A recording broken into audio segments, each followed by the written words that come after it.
Pastor David. Yes. Well, good. Yes. Maestro. Well, good morning. Welcome to All Souls, where we love beyond belief. Here at the Point, agnostics, atheists, humanists, and all kinds of seekers gather in community.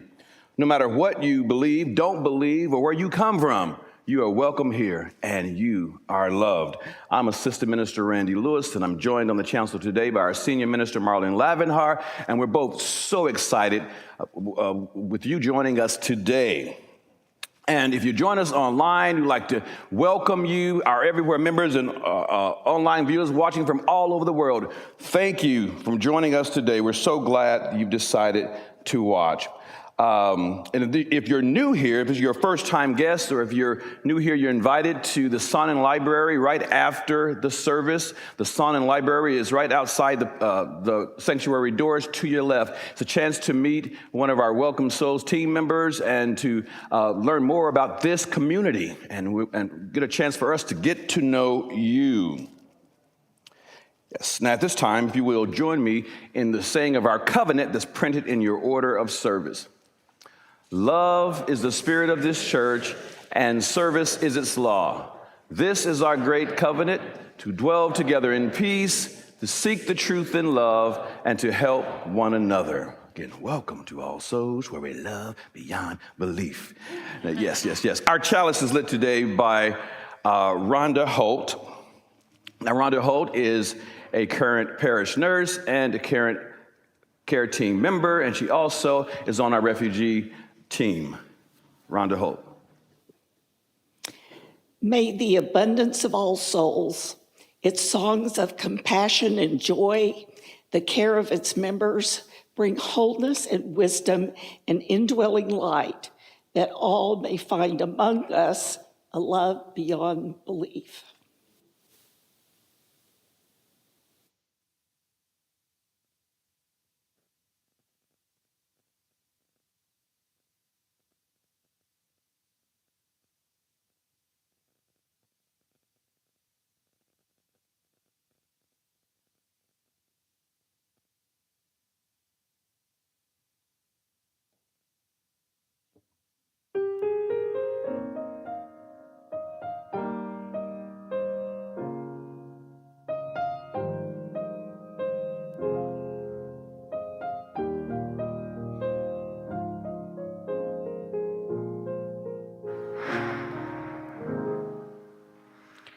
Good morning.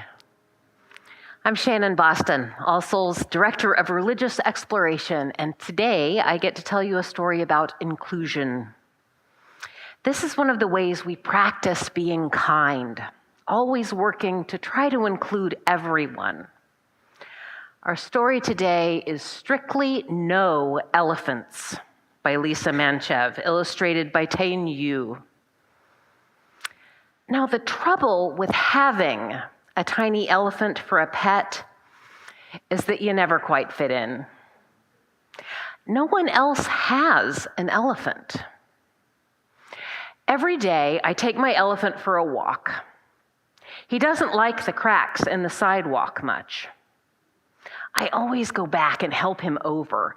That's what friends do, lift each other over the cracks. Today, I'm walking my tiny elephant to number 17. It's Pet Club Day, and everyone will be there. Come along, there's a good boy. I coax him the last few feet. It will be fine. But when I look up, there's a sign on the door. Strictly No Elephants. My tiny elephant leads me back to the sidewalk, never minding the cracks. That's what friends do.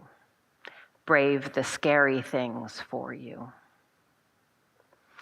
Did you try to go to the pet club meeting too? The girl asks. Yes, I say, but they don't allow elephants. The sign didn't mention skunks, the girl says, but they don't want us to play with them either. They don't know any better, I tell her. He doesn't stink, the girl adds. No, he doesn't, I agree. What if we start our own club? Come along, I say, making certain that my tiny elephant follows me, because that's what friends do, never leave anyone behind. We can play here, one of our new friends says, all of us. So we paint our own sign. All are welcome.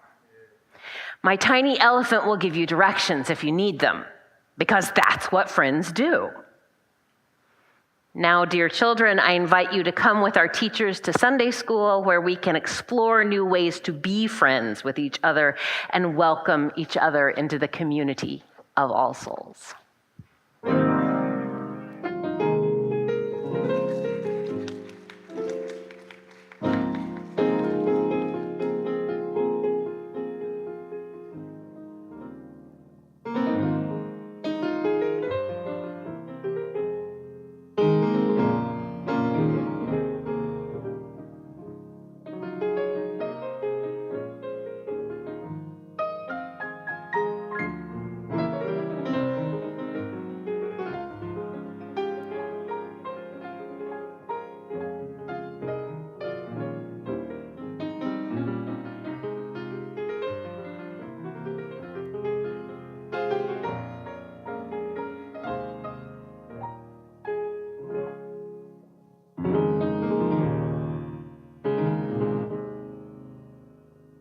Thank you.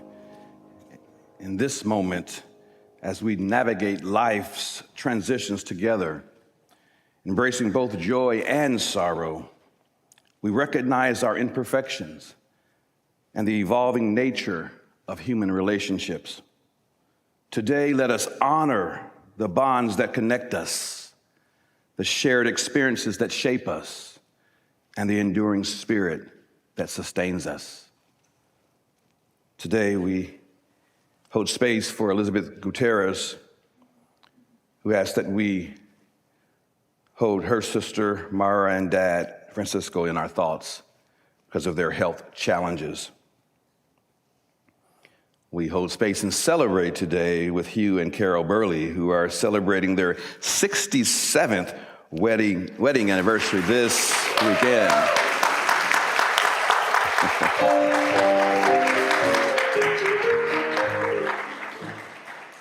Yes. And we hold space all the birthdays, death days, anniversaries, and the milestones for the month of June. May we each find the strength we need in the hour that it is needed the most. And as we enter into a moment of silence, let us continue to hold each other in our thoughts and in intentions.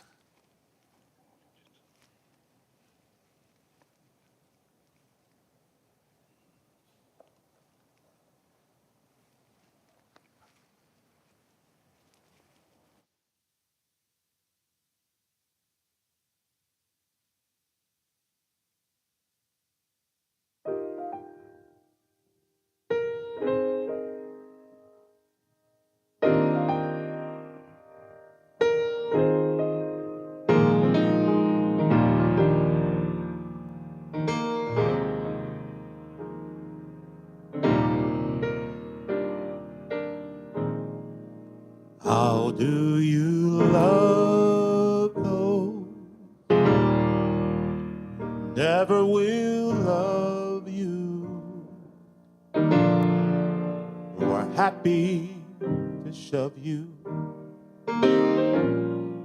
out in front of the train? How do you not hate those who would leave you lie bleeding while they hold their meeting? How do you love those who never will love you, who are so frightened of you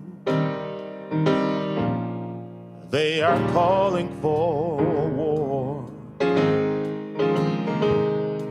How do you not hate those who loaded their writing and I'm their disciple, 'cause I don't know anymore, and I can't find forgiveness for them anywhere in this. God is my witness, I really have tried.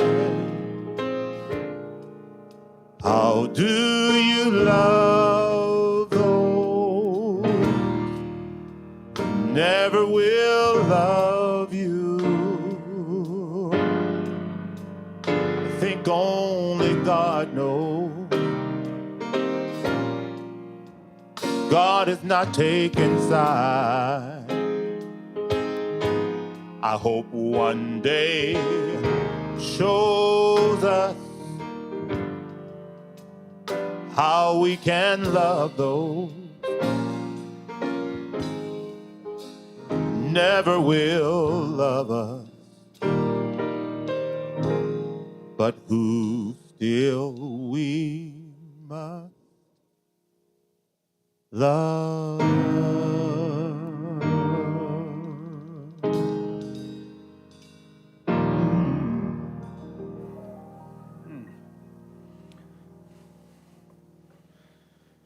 Beautiful.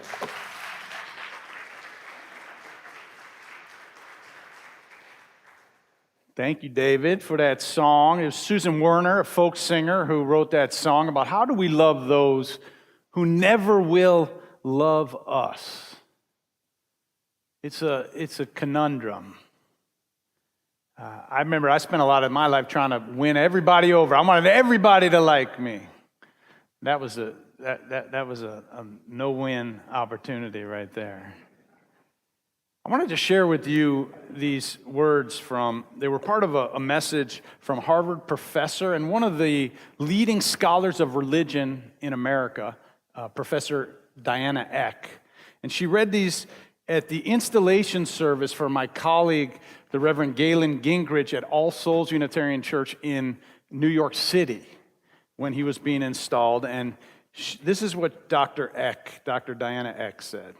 The world has need of your theology. If there ever were a time that we need to spin out a new fabric of belonging and a wider sense of we for the human community, it is certainly now. In a world divided by race and by religion and ideology, the very presence of a church like yours is a beacon. You have a theological orientation that is essential for the world of religious differences in which we live. You are, in my estimation, she says, the church of the new millennium. In this era, Unitarian Universalism is not the lowest common denominator, but the highest common calling. That was a high praise from Dr. Diana Eck about this tradition of which All Souls is a part. She says, in a world divided by religion and so much more, and I'm in thinking about division and all of this, I'm reminded of the comedian Emo Phillips' story he calls The Heretic. He said, I was walking across a bridge one day, and I saw a man standing on the edge about to jump. So I ran over and I said, stop, don't do it. Why shouldn't I? He said. I said, well, there's so much to live for. He said, like what? I said, well, are you religious or atheist? He said, religious.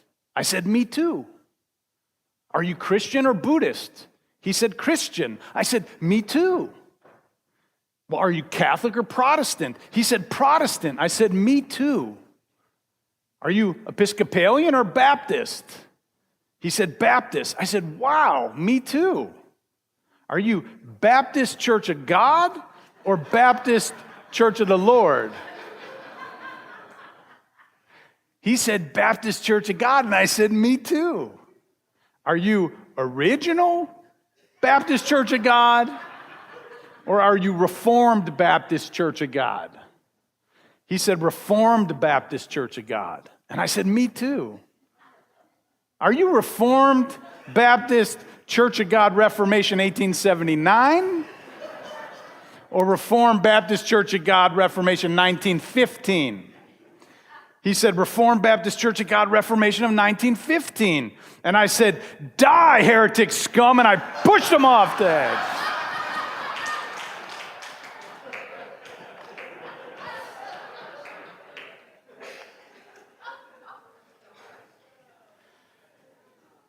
So that's emo Philip, that's humor, but history is full of people killing each other over religious differences. The joke pokes fun at how many Christian churches have divided over various beliefs, but we see the same thing happening in Buddhism, in Japan, and other places. We see it in Hinduism in India. We see it throughout Islam around the world. We just see religious differences causing people to literally kill each other, and certainly to have conflict, breaking up families, and all kinds of other relationships. And if people who are of the same religion, even the same denomination, sometimes even in the same congregation, cannot find enough grace to tolerate their differences, then how can we ever expect our country, with all of its divisions and diversity, to ever come together across our great diversity? It's been said that one generation's heretics are often the next generation's heroes. I mean, even in religion, Jesus was considered a heretic by the people in his time. The Buddha was as well by the people in his own culture, because they didn't ascribe to the common beliefs and the way of doing religion or life that was provided by those who came before in their culture and their time. Well, Unitarians have been deemed heretics by others since the Spanish doctor Michael Servetus was burned at the stake in 1553 in Geneva, Switzerland. And Hungarian Unitarian David Francis, considered the founder of the Unitarian Church in Europe, died imprisoned in a dungeon for the crime of religious innovation a few decades later. Francis was famous for writing Europe's first declaration of religious toleration. And it was at the time when people were killing themselves all across Europe, Catholics and Protestants killing each other and killing Jews, and that's when he wrote this proclamation of religious toleration, and it was the first of its kind in Europe. Now here in the United States, shortly after the Revolutionary War, in and around Boston and Concord, and also emanating out of the scholarship at Harvard University, there was a growing sense that in this new democracy that we were creating, that religion needed to employ reason and intellect and science and history, and could not simply be rooted in belief in old creeds and unquestioned pre-scientific scriptures. These revolutionary thinkers came to be called Unitarians by their critics, because like Servetus and Francis, they found no strong argument for the Trinity in the Bible. So since they didn't believe in the Trinity, the Father, Son, and the Holy Spirit, they were called Unitarians. And then there were the Universalists, and they had a belief, a heresy, if you will, that God's love was so strong that all people are saved. They believed that God would drag everybody, kicking and screaming, if necessary, into heaven. That was their idea so many years ago. My late colleague, Frank Schulman, wrote, in the early 1800s, the Boston heresy, as it was known, spread rapidly. A radical change was taking place in Boston religion, a great change, and quickly. Calvinism was being replaced by Unitarianism. Unitarian William Ellery Channing was taking the place of Jonathan Edwards, and Ralph Waldo Emerson was ascending into the pulpit once led by Cotton Mather. These are some of the most strict and stern voices of Christian religion in the early days of the American Republic. And yet their pulpits were now being taken over by these radical, progressive voices. They weren't exactly humanist, but they were on their way to really saying people should be able to follow their conscience in their religious belief and shouldn't be made to feel bad or wrong for not following a religion that others have prescribed. It was radical, and this was significant change happening here in this new democracy that was known as America. And the more conservative Christians saw the Unitarians and the Universalists as a threat. But church after church converted to these new forms of religion all over New England. The famous King's Chapel, the first Anglican church in the country, took the tenets and the name Unitarian. So did the Church of the Pilgrim Fathers in Plymouth, Massachusetts. So did hundreds of churches throughout towns across New England. And you know what? It eventually made it all the way to Oklahoma. These new churches broke with old customs. They insisted on religious freedom and religious toleration. What was the foundation of their heresy? They believed that neither we nor the world would be saved by believing in a creed or a savior or being baptized in his name. They believed that we and our world would only be saved by people acting justly, using freedom, reason, and tolerance as their guide. Now, this led many prominent Unitarians of the time to become leaders in the anti-slavery and the abolition movements. Later, these same beliefs led many prominent and other Unitarians and Universalists to be leaders in the women's suffrage movement, preaching that women are equal and deserve the vote. These same core values led many now in the United Unitarian and Universalist churches, which came together in 1961, to march, and a couple of them to die with Martin Luther King Jr. in the civil rights movement. I'm thinking specifically of Reverend James Reeb and the layperson Viola Luiso, who both were killed in the March on Selma. It's important to acknowledge that Unitarians and Universalists and our churches were never 100% unified on any of these issues. There were always people within the pews and even ministers who disagreed with some of these stances that we now consider noble, because remember, the heretics of one generation often become the heroes of the next. There are many examples of Unitarian and Universalist complicity with racism and patriarchy and homophobia and white supremacy. We are not, it would be ridiculous for us to propose or to think that we were always enlightened and every person who ever attended our churches or served in our pulpits were that way. But I can say that there has always been a diversity of opinion in and among our congregations on social issues, on political issues, on theological issues in every era. And the heretics in one often became the heroes in the next. Now, fortunately, our people, we give each other the freedom to be wrong. The heretics in our churches in one generation who believed that slavery was evil, or believed that gay and lesbian people should be able to get married, or whatever the thing was that was going on in the time, that those people weren't always universally agreed with. So some people thought they were wrong-headed, some people thought they were dangerous, but we always allowed our members and our ministers the right to be wrong. By definition, as Unitarian Universalists, we do not require people to believe or think a certain way to be part of our congregations. We give each other the freedom to be wrong and still belong.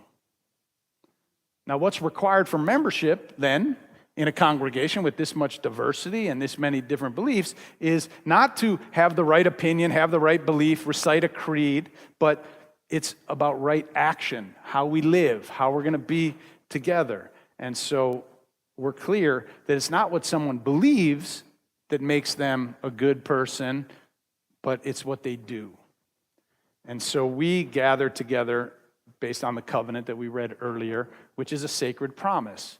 Instead of a creed, we're bound together by a promise to dwell together in peace, to seek the truth in love, and to help one another. And anyone who is willing to agree to that promise with this group of people is welcome to be a member here.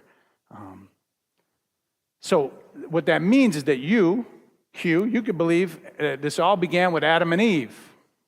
And you, Lee, you could say that you believe that we were all seated on this planet by a UFO from another galaxy.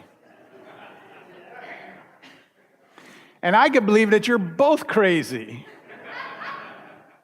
But as long as we're kind and we're respectful to one another and we don't do anything to harm the community, then we can all be members of the same community. We can all, despite our different views politically, socially, religiously, we can all help each other to feed the hungry, clothe the naked, love our neighbors, and be good people. That's why Dr. Diana Eck said that in a world divided by race and by religion and by ideology, the very presence of a congregation like ours is a beacon.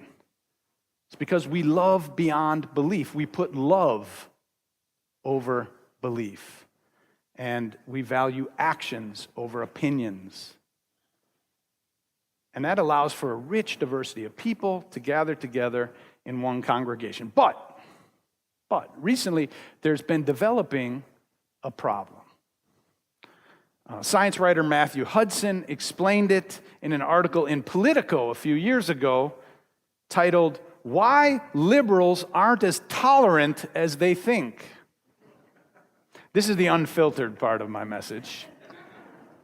In an article he reviewed, in his article, he reviewed the research that examined who's more prejudiced, conservatives or liberals, the religious or the non-religious.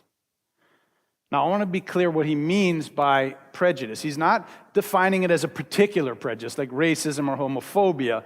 There are a lot of ways that we can negatively prejudge other people.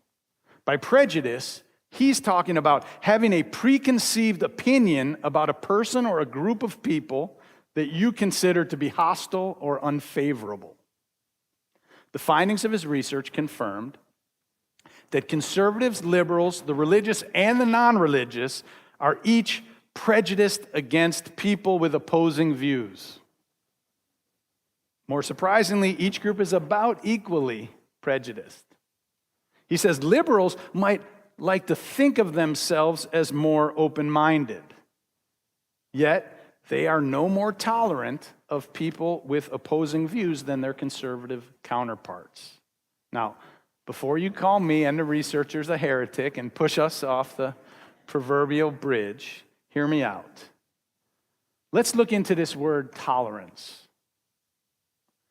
In an article in Slate magazine, writer Scott Alexander uses a contemporary Buddhist story to make the point. An emperor summons before him Bodhidharma, the wisest Buddha of the time, living Buddha of the time. And he asks, "Master, I have been tolerant of innumerable gays, lesbians, bisexuals, asexuals, blacks, Hispanics, Asians, transgender people, and Jews. How many virtue points have I earned for my meritorious deeds?" Bodhidharma answers, "None at all." The emperor, somewhat put off, demands to know why. And the Bodhidharma asks, "Well, what do you think of gay people and Jews and the others you mentioned?" And the emperor answers, "Well, what do you think I am, some kind of homophobic, anti-Semitic bigot? Of course I have nothing against gay people or Jews or African Americans or Asians or any of those I mentioned." And the Bodhidharma answered, "And that's why you gain no merit for tolerating them. You've mistaken tolerance for acceptance." The word tolerance implies there's something to tolerate. Alexander's definition of true tolerance is respect and kindness to members of an out-group, not respect and kindness towards people that others consider an out-group, but people that you consider outside of your group as you define it? My colleague and New York Times bestselling author, Kate Braestrip, explained from this chancel a few months ago, if you were here, that real tolerance requires patience and perhaps something to forgive, something that might have to be tactfully overlooked in your relationship with someone else. If there's nothing to be patient about, nothing to forgive or overlook, then there's no tolerance. One of the most profound callings of a Unitarian Universalist is, can you offer kindness and dignity to the person who to you has the wrong color hat with a politician's name on it? Or the wrong bumper stickers on their car? Or the wrong view on some issue that you're passionate about, perhaps vaccinations, or masking, or voter ID laws, or Bibles in the school. We say tolerance is a low bar, and it is. We'd all rather be celebrated and accepted than just tolerated. And yet, it's a bar that I know I sometimes can barely get over in my own life. So this Unitarian Universalism is founded on the idea that all people are fundamentally equal and have inherent worth. All people. However, this is the big point. Ideas and beliefs are not all equal and are not all worthy. People are equal and worthy, all people, but not all ideas are equal and worthy. So we allow for free debate of ideas, and we give people freedom to question, and we give people freedom to be wrong. But no matter what, we always respect their inherent worth and dignity. And we must protect the freedom of belief. I'm seeing too often today that if someone disagrees, they get attacked personally. Their character gets questioned. I see it on social media all the time. People, they're not just attacking other people's ideas, they're attacking the person as well. They block them, they cancel them, they deplatform them, they call them names.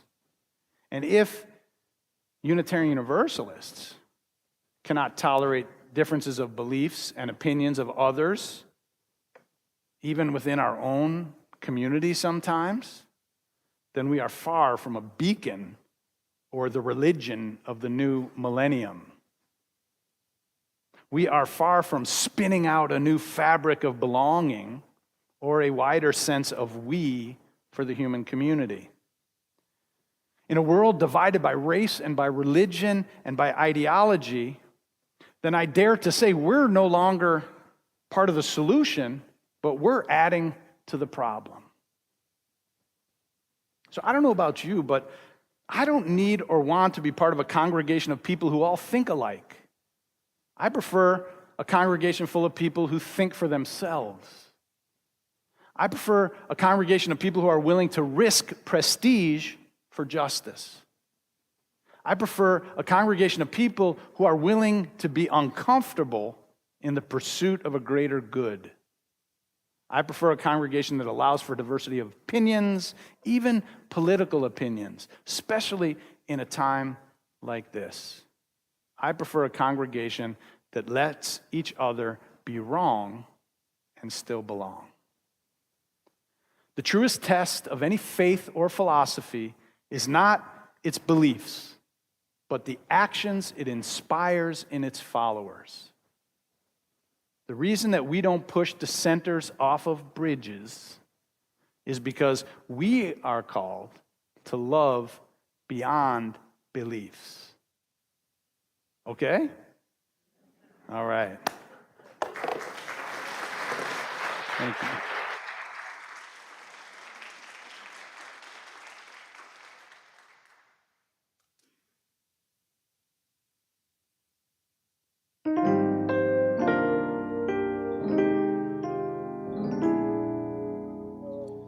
There is more love somewhere.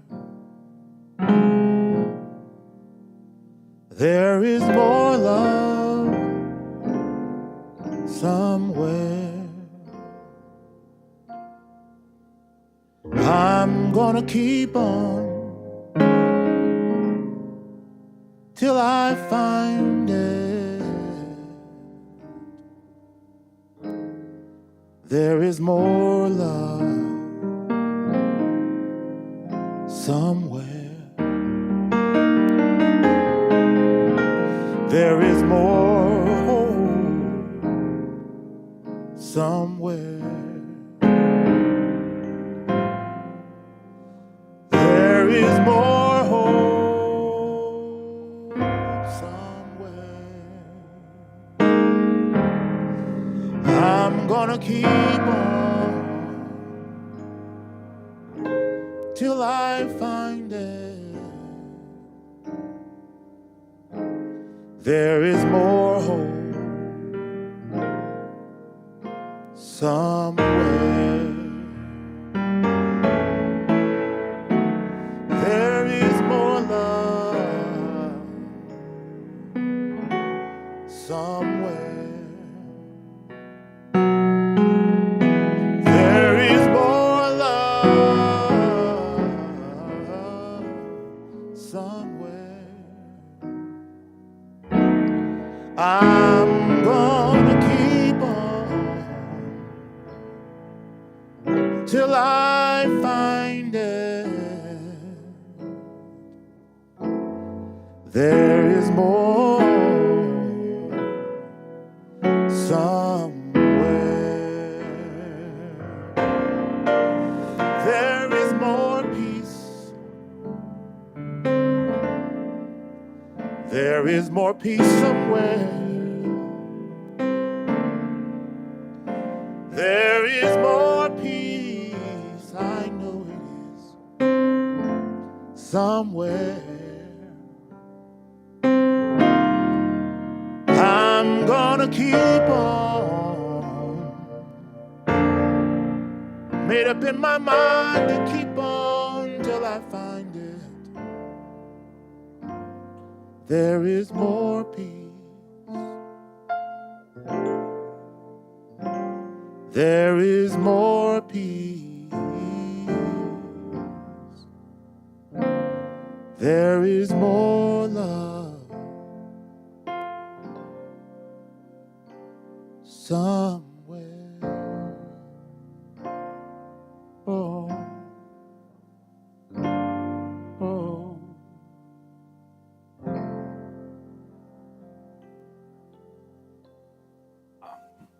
Beautiful. David. Beautiful. Don't give up hope. There's more hope, always. More hope, more peace. We need more peace. We need a lot of things right now, but don't give up. Don't give up hope. And I hope that we'll go forward, from this place, from this hour, from this time together and just spread that deeper love. Now, people were coming out of the last service when I talked about this, and they were saying, some people were saying, well, I just can't, Marlin, I just can't tolerate a certain politician. And I said, well, you don't have to necessarily, maybe don't start that high, just. I said, but can you tolerate that politician's followers at least? And maybe start there. So I know we got crazy stuff going on with people wanting to put the Ten Commandments and Bibles in every schoolroom. I know that some people have said that if we could have all the children do research papers and check off all of which commandments each of the politicians who voted for that have broken, and write a paper on that. But hopefully that's not going anywhere, and we're gonna try to shut that down. But we just know that there's a lot of division and a lot of reasons to be divided. But if we can be a source of higher consciousness and love, and we can try to respect the inherent worth and dignity of people, even if we disagree with their beliefs, I think we will be raising the vibration of this whole country and community. And I think that that's the least we could do in these times. So don't give up hope. Now, in order to one of the ways that we try to create a better world is by giving away our offering plate every week to folks doing really good work and making a difference. So if you want to help us to make the world more beautiful, today you can give to our offering that's just going to come around in a minute. We're giving it to the Tulsa Day Center. It's a place for those without homes, a place that provides shelter, food, and clothing, and rehousing services, and emergency services, and medical assistance, and legal aid. They do great work for those who really need it most in our community. So please give generously. If you are going to give with a check, we got a new thing happening now because the checks have gotten a little confusing.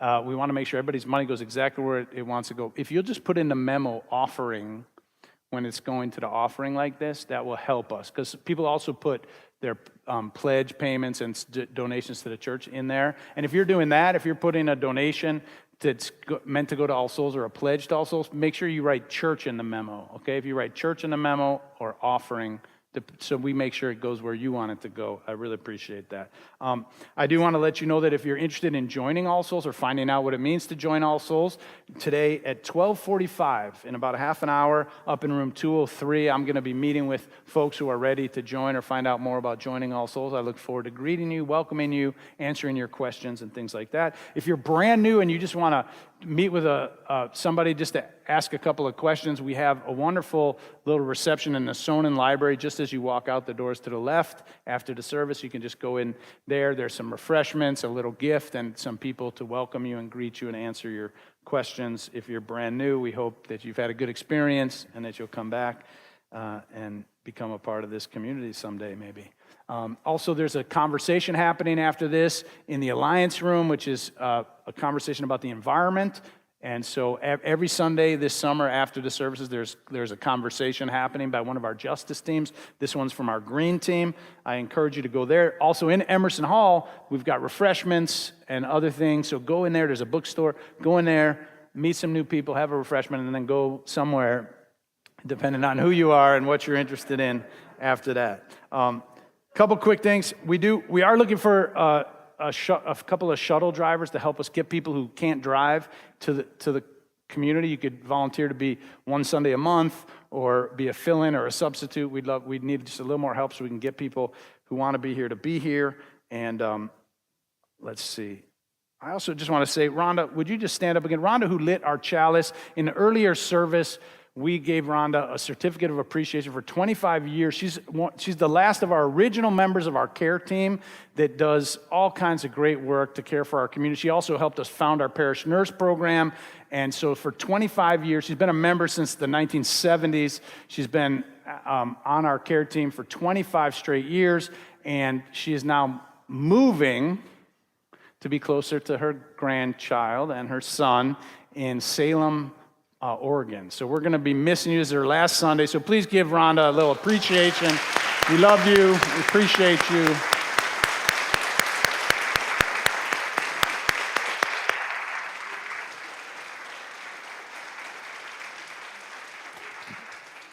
You've made this community a better place, and I hope you'll stay connected as an Everywhere member or somehow tune in online, but don't forget about us. We won't forget about you. Let us now receive our offering for the Day Center.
Beautiful.